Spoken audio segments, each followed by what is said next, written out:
చాలా ఈజీగా, సింపుల్గా, త్వరగా, టేస్టీగా ఉండే స్వీట్. ఫస్ట్ నెయ్యిలో డ్రై ఫ్రూట్స్ కాజు, కిస్మిస్, బాదం ఫ్రై చేసి పక్కన పెట్టుకోవాలి. నేనైతే ఓన్లీ కాజు యూస్ చేశాను. నెక్స్ట్ అదే నెయ్యిలో బొంబాయి రవ్వ ఒక గ్లాస్ స్లో ఫ్లేమ్లో లైట్ బ్రౌన్ వచ్చేంత వరకు వేయించుకోవాలి. రవ్వ వేయించుకోవటానికి అంటే లైట్ బ్రౌన్ కలర్ రావటానికి 5 to 10 minutes పడుతుంది as per the quantity. So ఎక్కువ టైం పడుతుంది. ఎక్కువ క్వాంటిటీ తీసుకుంటే నేను 1 glass తీసుకున్నాను కాబట్టి నాకు 5 minutes పట్టింది. సో ఇలా రవ్వ వేయించుకున్న తర్వాత స్టవ్ ఆఫ్ చేసుకోవాలి. ఇంకా స్టవ్ పని లేదు ఈ స్వీట్ చేసుకోవటానికి. 1 glass రవ్వకి నేను 1 glass షుగర్ పొడి తీసుకున్నాను. షుగర్ని మిక్సీ జార్లో సన్నగా పొడి అయ్యేంత వరకు పట్టుకొని ఈ పొడిని రవ్వలో కలుపుకోవాలి.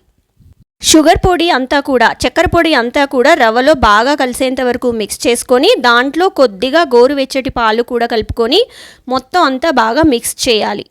పాలని మొత్తం రవ్వ అంతా మిక్స్ చేసుకొని బాగా మిక్స్ చేసుకొని 2 minutes పక్కన పెట్టాలి. అప్పుడు రవ్వలో ఉన్న షుగర్ పొడి మొత్తం కరిగి మెత్తబడుతుంది రవ్వ.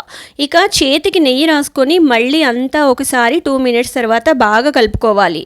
కొంచెం డ్రై అనిపిస్తే మళ్ళీ కాస్త పాలు యాడ్ చేసుకోవచ్చు, లేదా అవసరం లేదు. ఇప్పుడు ఇక డ్రై ఫ్రూట్స్ కూడా యాడ్ చేసుకొని మొత్తం అంతా రవ్వ కూడా మొత్తం మిక్స్ చేసుకొని చేతులకి నెయ్యి రాసుకొని రవ్వని లడ్డూలాగా చుట్టుకోవడమే.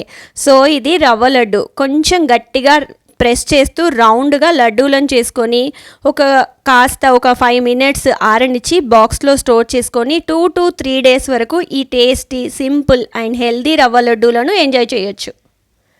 సో ఇలా రవ్వ లడ్డూలు చేయడానికి ఎక్కువ టైం గ్యాస్ స్టవ్ అవసరం లేదు. సో గ్యాస్ దగ్గర కిచెన్లో ఉండే అక్కర్లేదు అండ్ లెస్ టైంలో టేస్టీగా స్వీట్స్ తినొచ్చు.